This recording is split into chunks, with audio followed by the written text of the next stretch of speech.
and we are going to begin.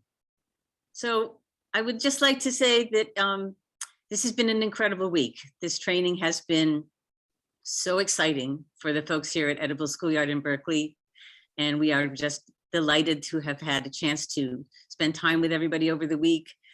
As we end our week, I want to introduce two people who have had a profound influence on my life. I'm Esther Cook, and I'm the founding chef teacher at the Edible Schoolyard in Berkeley. And I would like to introduce Alice Waters, who is our founder and visionary. And on the side, she has this little restaurant called Chez Panisse. And we have Neil Smith with us also. And Neil Smith was the principal at King Middle School at the inception of Edible Schoolyard. And he was the one who kicked this whole thing off with one word, which was yes. So thank you, Neil, for being here today. Alice, it's always wonderful to see you. And I'm just going to get right into it. So can we talk about Edible Schoolyard and how it all got started? And who approached who? Okay, I'd love to answer that. So I initially, Alice was interviewed in a local paper. She lives in the neighborhood of King Middle School. And she commented in her interview that, the poor funding for public education. And she commented about how the local middle school, junior high school, looked abandoned at that point. And so I wrote to her and I just said, I'd seen your comments, come and look at our interior garden, but I'd be happy to talk with you about, your ideas for the school. And, I assumed I'd send off the letter and that would be the end of it. And instead I got a call inviting me to lunch at Chez Panisse with Alice because she wanted to tell me her ideas. And actually at that very first lunch, which is almost 30 years ago now, Alice laid out for me this whole idea of the Edible Schoolyard, the idea of kids working in the garden, producing, vegetables, fruits and everything, and using them in a school lunch program. I mean, it was so amazing. It was somewhat overwhelming, given, my first introduction to it, but it was also really, really exciting. And so it took me a while to get back to Alice to say that yes. But when I did, Alice was still there and I called her and I just said, so are you still interested in doing something like that? And her yes was much bigger than mine. And, she really jumped in and and that was kind of the beginning of it. Alice, is that what you remember? Well, what I remember is the beginning and when you came to lunch. But the part that I really remember was when I came over to your campus, which was built in 1921, if I'm correct, on 17 acres of land for 500 students way back when. And they must have had a vision back then that students needed the outside. They needed the land to be out in nature. 21 acres of land. Oops, 1921, 17 acres of land. But over the years, the school, you told me, had grown to 1,000 students. Mm-hmm. And that they spoke 22 different languages there. I think you told me that it was a special language school. So it just took in kids, all the local kids, including students who didn't speak English. That's correct. That's right. That's right. And I just looked at that space. Part of it had been taken over by the city of Berkeley and turned into a track and all of that. And then there were these vacant lots where bungalows had been built to accommodate the extra students. And I think the cafeteria had all but disappeared. There was a snack shack at the end of the asphalt out there. And I just had a big vision for what it could be. And I said, oh, Neil, I see a garden over there. And I see that we could build a whole cafeteria that could accommodate students in sort of two seatings over there on top of the asphalt. And then we could have a kitchen classroom and a garden classroom, not for teaching garden or cooking per se, but for teaching all the academic subjects. And of course, I was a Montessori teacher who knew that the best way to learn is by doing. And I deeply, deeply believe that Chez Panisse was based on that idea as well. Another idea she had that was very important at the beginning, and Esther, please talk about this, is beauty. That she felt like the room, the kitchen, and the garden had to be beautiful, because that sort of stimulated your senses. It needed to smell good. It needed to look good. It needed to open your mind, because those are our pathways in our senses.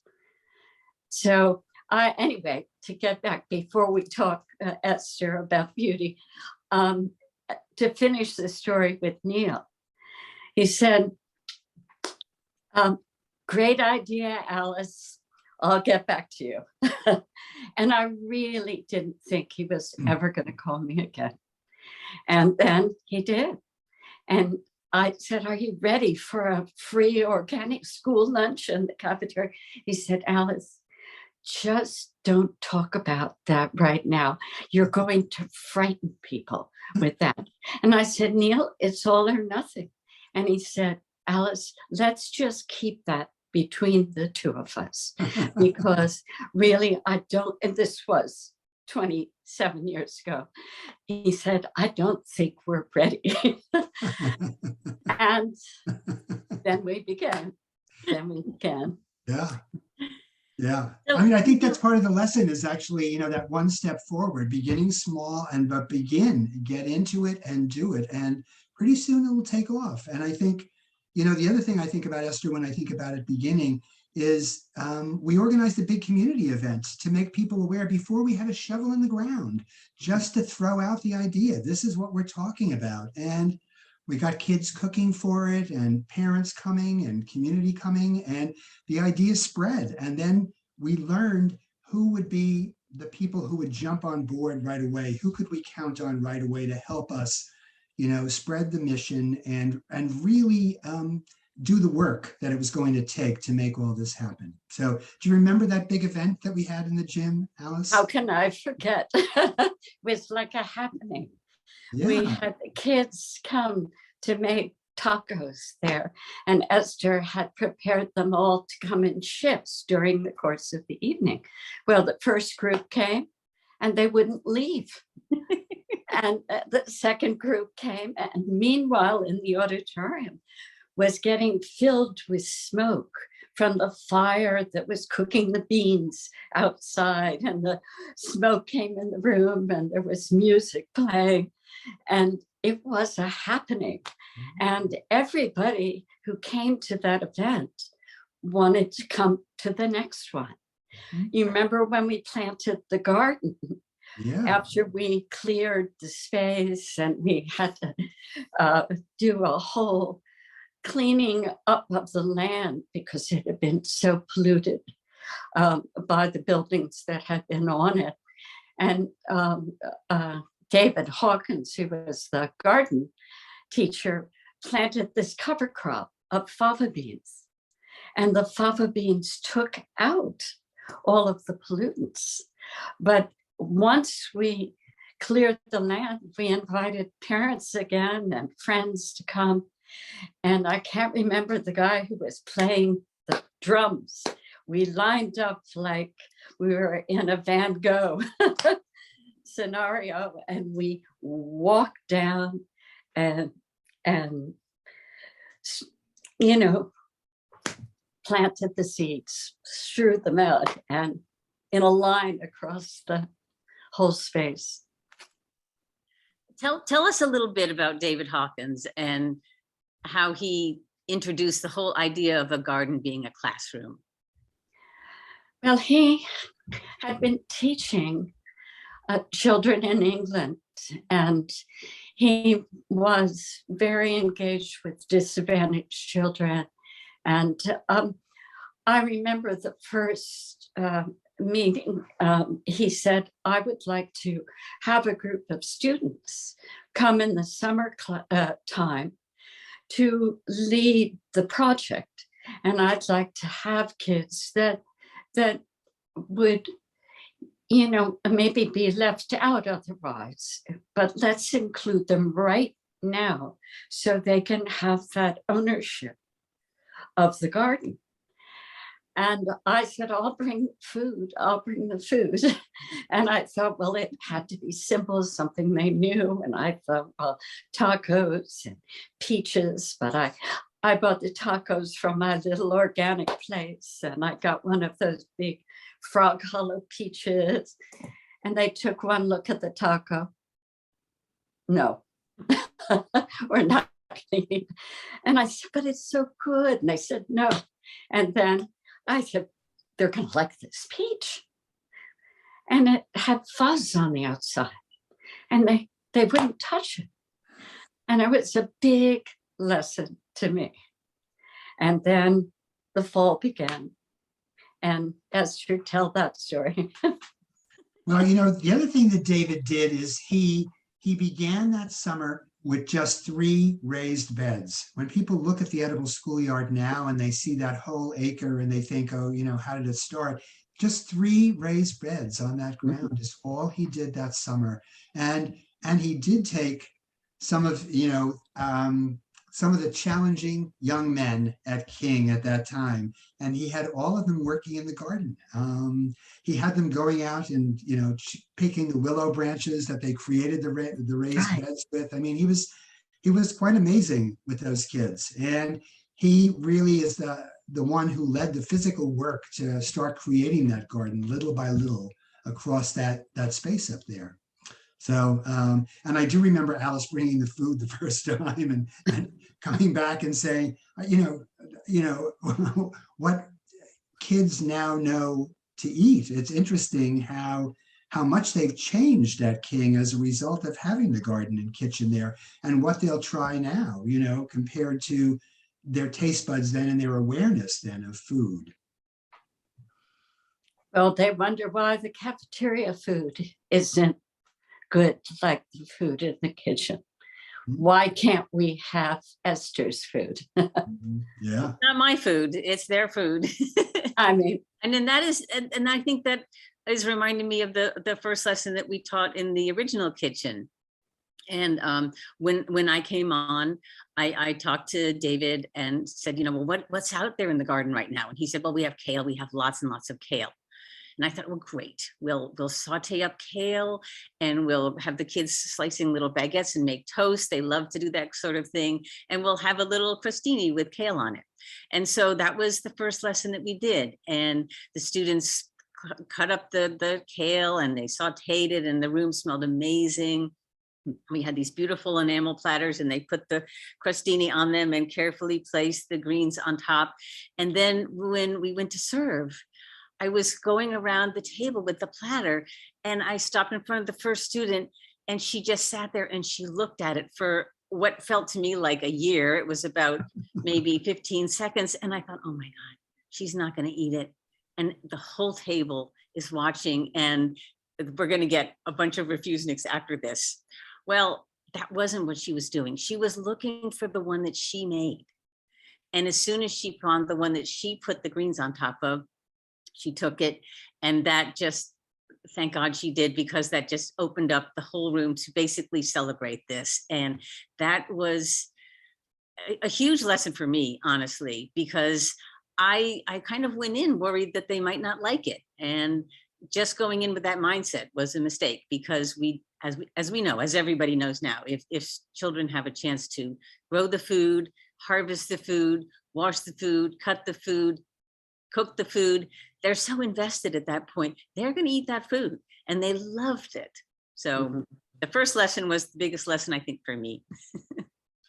But You know, I want to go back, Esther, to what Alice just mentioned before about the sense of beauty. The two of you do have a very strong aesthetic sense. And I think that you bring that to everything that you do with the kids. And so I do think that when the kids go into the kitchen or go into the garden, they experience a beautiful space. And you know, every time I was down in the kitchen and I saw the work that you were leading with the children in terms of cooking and presenting food, the dishes looked as well as tasted wonderful. And so there is something about that where kids recognize how they're being treated, how they're being respected, how they're being valued. And I feel that, you know, you and Alice both have that great sense where you put in all this time thinking about it, about how do 12-year-olds perceive this. And I obviously it paid off, because I do think that, you know, that young lady who was looking at the kale, Christine, you know, these are kids who a couple of years ago wouldn't taste a taco. It's the same children, and somehow their participation in it, you know, their creation of it, guided by the two of you, I think made all the difference. I think that children deserve the best of everything. And I think in our education system, oftentimes they get the opposite of that. And I think that creating an environment that is beautiful is not only respectful to them, but also it was trying to send a message that this is a part of life. This is not, you're not learning to become a cook. This is not a job training program. This is about enhancing your life with all the beauty that your senses can provide. And I think that the more comfortable young people are with beauty, the more beautiful things will come into their life. Of course, we've expanded our definition of beauty because it has to be everybody's definition of beauty. So one student's idea of what a beautiful centerpiece is might not align with somebody else's, but that's the way things happen in the kitchen, is that people get to start to really value and take the time to make something beautiful, and realize that that's just as important as what goes into the food, is how you present it and the environment that you eat it in. And I think that having students see adults modeling, taking that kind of care and noticing little touches. I know when Alice comes into the kitchen, one of the first things she will do is walk around and check the water in all the vases and make sure the flowers are looking good. I have taken that to heart because the students care about that. And when we don't have flowers, that's one of the first things they do is, I'll go out to the garden and get some. Beauty is a huge piece of what we do. And Alice was the one who really, with her language, beauty is the language of care. Well, that's a very, very important thing in the Montessori pedagogy. And she wanted her students to fall in love with learning.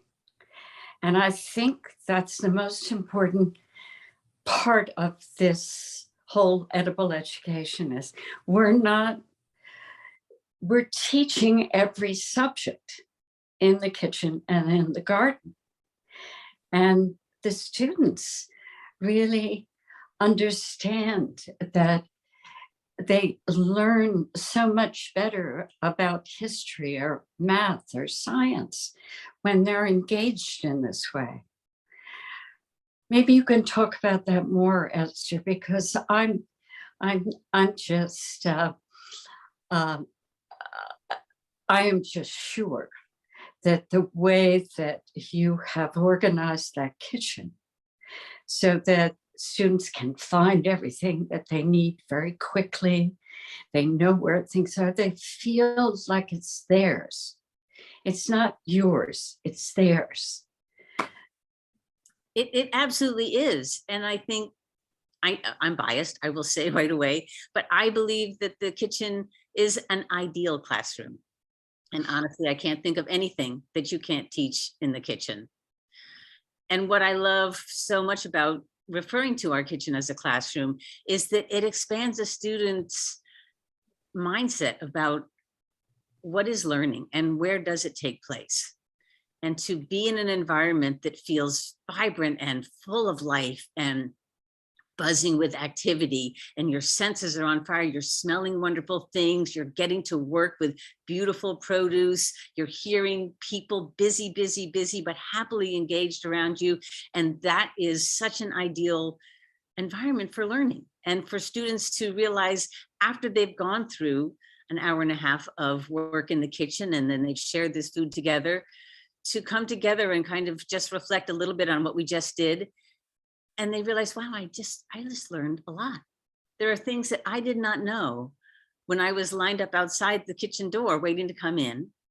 And now an hour and a half later, I'm leaving and I have gained so much knowledge. And it is so interwoven. It's just this cloth that includes history and culture and language and reading and socialization. I mean, it's just is this incredible sea of learning. And how satisfying for them, because they do get it, so I think that's, yeah, very well said, Esther. Well, Neil, I want to ask you, were all the teachers on board with Edible Schoolyard coming on campus in the beginning? No, no, very definitely not.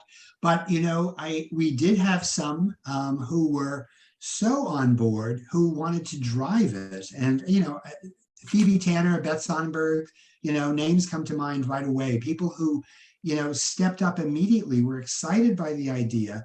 And so what, we would do is allow time at faculty meetings to talk about what we were doing in the garden. So even if a teacher wasn't at that point, bringing a class either to the garden or the kitchen, they knew what was going on and why it was going on and why it was important. And people like Phoebe and Beth were leading the training so that teachers were being taught by their peers. And so they felt like, okay, they began to see the importance of it. And I think that as we were there and as they saw the impact on the students, on their students, I'm talking about teachers who might have, not been on board initially, but when they saw the impact on their kids, when they saw the impact on the school and the change of the culture, you couldn't help but get on board. And so the number on board grew and grew and grew. I'd say that's definitely how it worked. It was not a switch that people were turned on by the idea initially, that's for sure. Well, I had to persuade a few by inviting them to Chez Panisse. Right. Tell us about that, Alice. Tell us about the math teachers going to Chez Panisse. Well, I just decided I really wanted them to be engaged. And so they said they had a weekly meeting. And I said, well, why don't you have the weekly meeting at lunchtime at Chez Panisse? And they said, could we? And I said, yes, just have your meeting there. And it's amazing what food can do. And to invite people who are working so hard and who have so little respect, the whole teaching world in this country, is such a special thing for them to have to be invited somewhere and to be able to have a conversation around a table. And so I just can't say enough about that. And any schools that are wanting to do this around the country or the world, I'm sure there are restaurants that are nearby that would love to participate in this. And I've seen that happen in New York and New Orleans. We had 6 original sites around the country just to make sure that this was an idea that wasn't just in Berkeley, California, but could be anywhere. Neil, I wanted to ask you, was this a common practice in BUSD at the time that a local business would partner with the public school? No, absolutely not. The only thing that had happened previously was there was a Berkeley Public Education Foundation. The community organized, to support the schools as a whole, but nothing like this where, that was set up as a nonprofit, nothing where a business came in and said, nothing that I was aware of. It was extraordinary. And Alice, and I found our way through a lot of bureaucracy, that's for sure.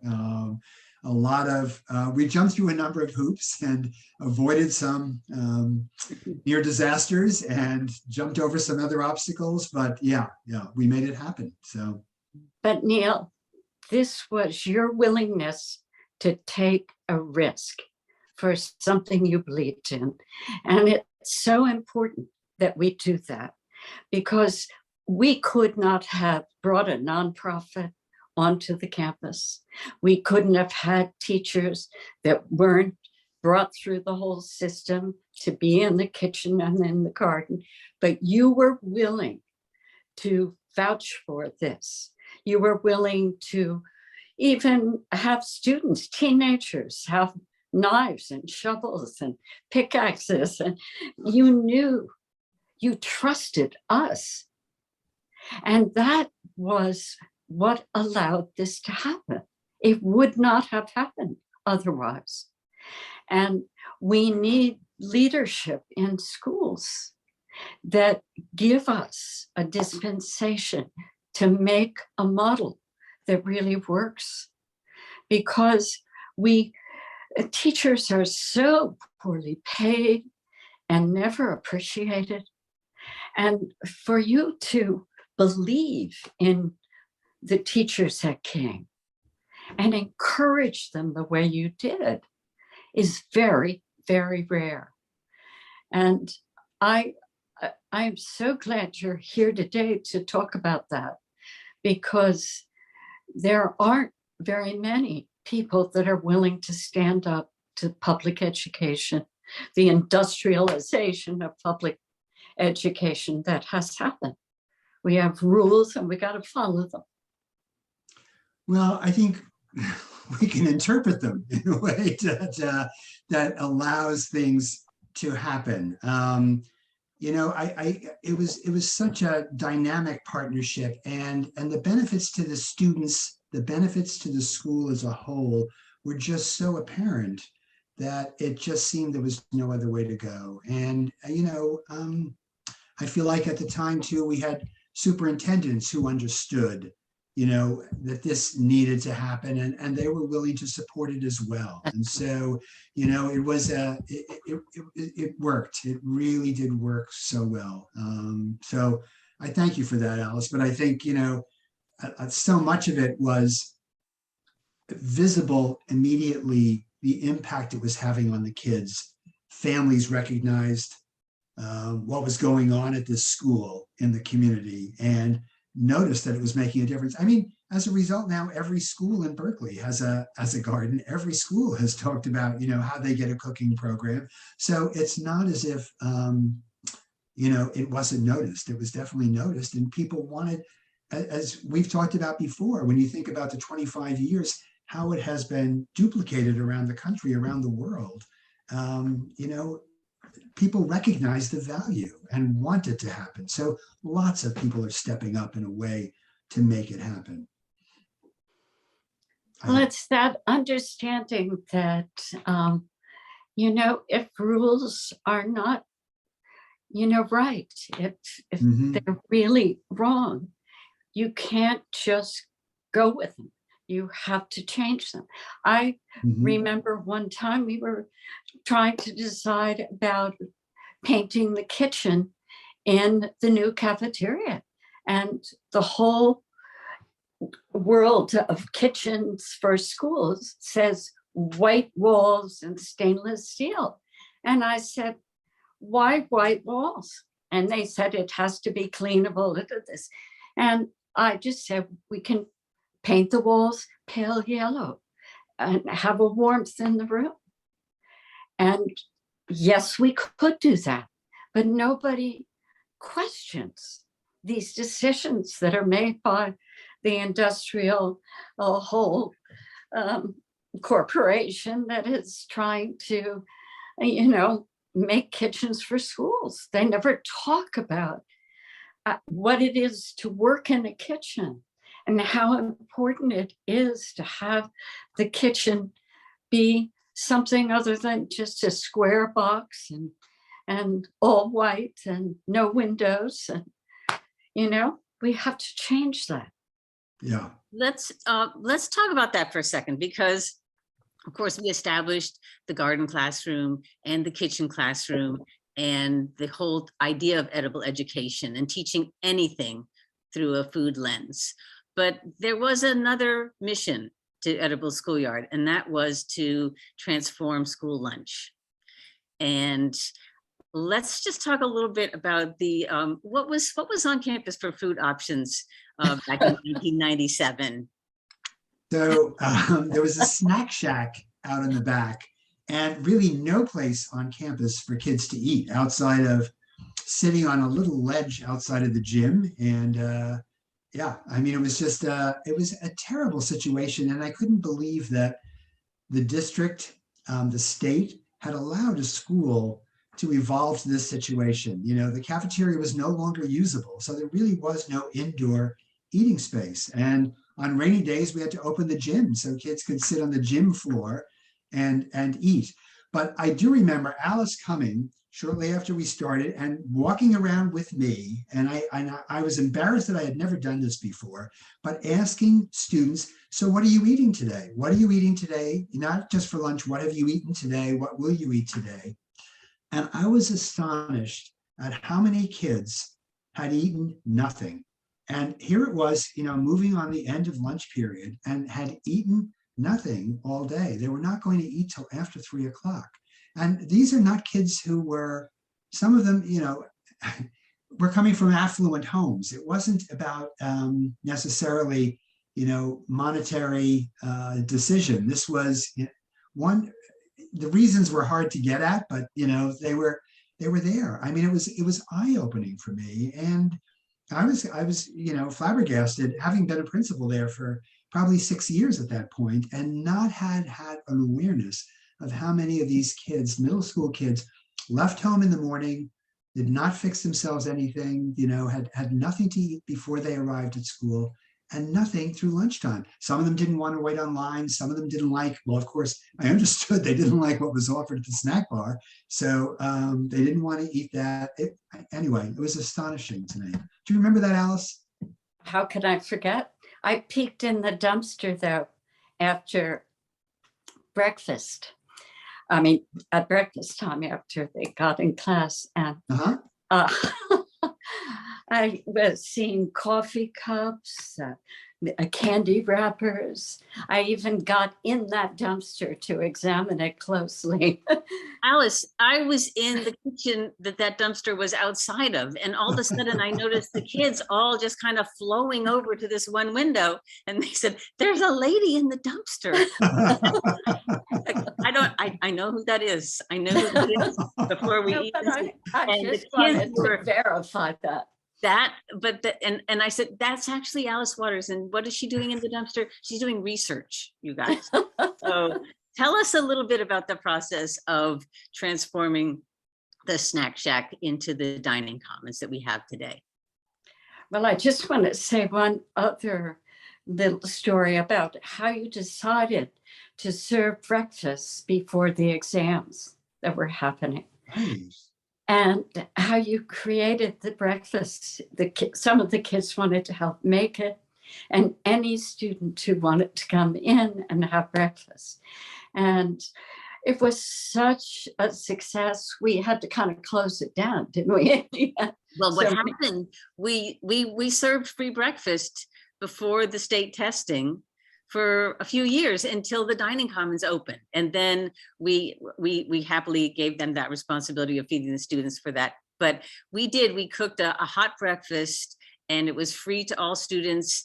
And they were lined up literally by the hundreds outside the door. We played music, we served them, we made eye contact with them every time they came through and said, you know, good morning, you have made a great choice this morning by deciding to have a hot breakfast before you take this test, and good luck to you. And it really is one of my favorite memories in my 25 years here, those lines of kids lined up to get breakfast. Well, how did the cafeteria, I know there was a bond issue that allowed a cafeteria to be built on that space for earthquake issues. And tell us about that, Neil. So that was the entire district. There was a bond issue for all the schools after the Loma Prieta earthquake. Yes, so all the right. schools that needed to be retrofitted, and that included King. And even at that time, though, King's cafeteria was already closed. So they set it up. By the time that King was going to be rebuilt, they needed the cafeteria, the old cafeteria space for classrooms now, because the number of students at the school had gotten so big. And so the cafeteria was now going to be a separate building.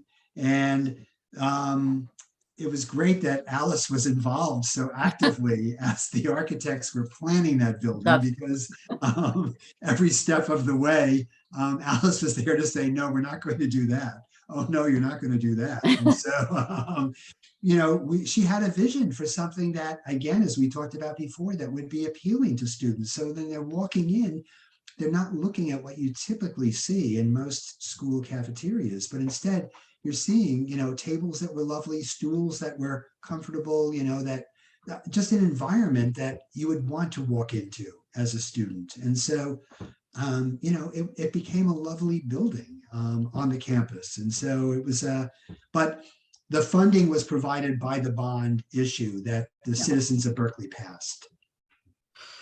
Well, we also were very lucky to have those architects Yes. who were willing to listen and heard us. And I think the building itself, that we really have to document that building, all the parts of it, so that people can look at that as a model. But we wanted school lunch to be an academic subject. That was our real vision. So that we wanted everybody to sit down and eat. And an academic subject, in that it could be even a music class. Maybe the score is on your placemat and somebody's playing music in the cafeteria. Who knows?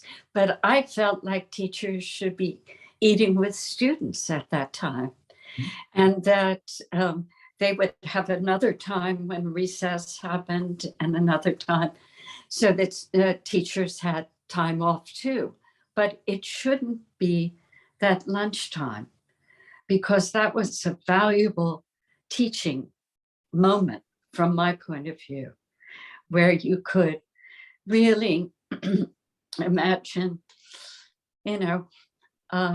any subject being taught at the table, a conversation at the table.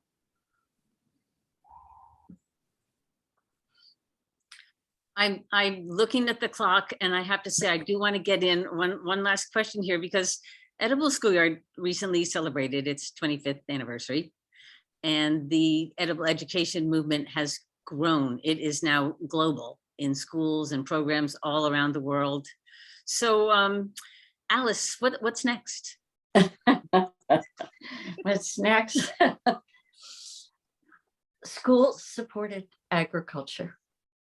I haven't talked about that enough, but I really believe that we need to teach all children, beginning in kindergarten, about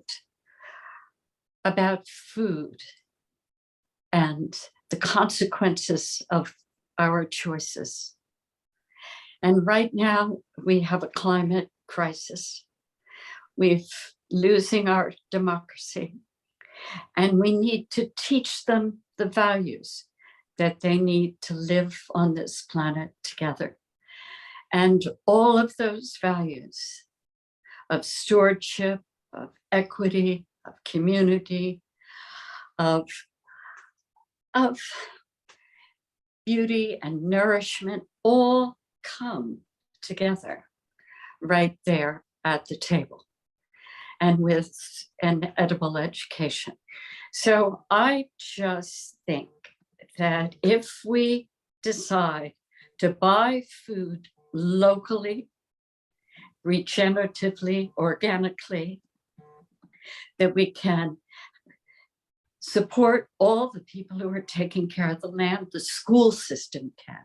It can be an economic stimulus for every state in this country. Just imagine what it would be. The budgets are huge.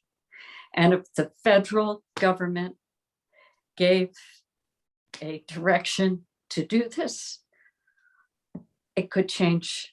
The values would come right through the cafeteria door. And that's what happened. I talked about this already at Chez Panisse, when we started buying directly from the farmer, the ranchers, the fishermen. No in-between person. So you're buying directly from those people, and they take all of the leftover scraps back to the farm, and they use them to really regenerate the earth. And so we can address nutrition, climate, and taste all together. Because the only food that really tastes good is local seasonal food. And it's possible. We did this in this country before 1950. Everybody ate local food. And we only imported coffee, tea, and spices. And to think that in this short period of time, we've been indoctrinated by an industrial food system that's out to make money. And we have lost our values, I believe, because of that. We've been indoctrinated around fast, cheap, and easy. Having whatever you want, whenever you want it. Can you imagine what that means? That means that we aren't paying attention to the people who are doing the hard work in those fields, that we're not paying attention to where the food comes from and the consequences to every country it comes from. I mean, to have avocados every day means a kind of industrial production of food that is using all the water in Mexico, that is enslaving the people who are producing that food. It's unconscionable. So this is a way that, like community-supported agriculture, that we can give our support as a school system right directly to the people. We can get to know the people who take care of us, like the teachers. The teachers and the farmers are the people who feed us. Alice, I mean, that's really brilliant when you think about that, connecting districts' food services with local growers. I mean, you know, it really would make such a difference in terms of changing, you know, the mindset about, it would change a community, it would grow a community, Yeah. you know, if we were able to connect them together. So yeah, it's a brilliant vision. Well, I'm just What will it take to hoping- make it happen is what the question is, you know? No, So, we need the University of California with all of its brilliance to make a path for us. And every university around the country has the opportunity, and around the world, I dare say, to feed into this idea, because it's going to take all of us. And there's so many organizations.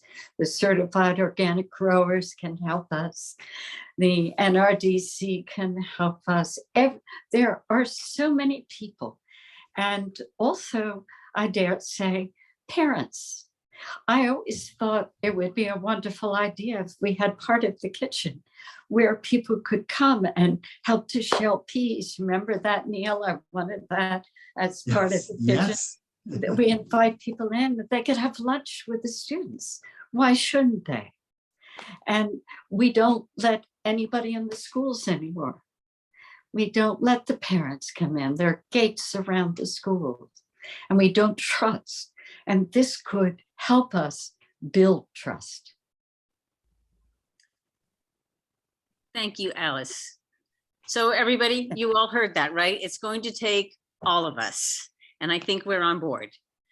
Alice, thank you for your vision. Neil, thank you so much for your commitment to education and students and your courage to let a few crazy people on the campus to do what we did. Well, it wouldn't have happened without the two of you. Yeah, Esther, it was always such a pleasure to work with you. I got to say that. It was just, you were such a gift on the campus, really such a gift and an asset for all of us. Thank you. And Thank Alice, you. of course, always wonderful to work with you. Always. Likewise. I love you both. Thank you so much for this conversation. Love you. Thank you. Bye-bye.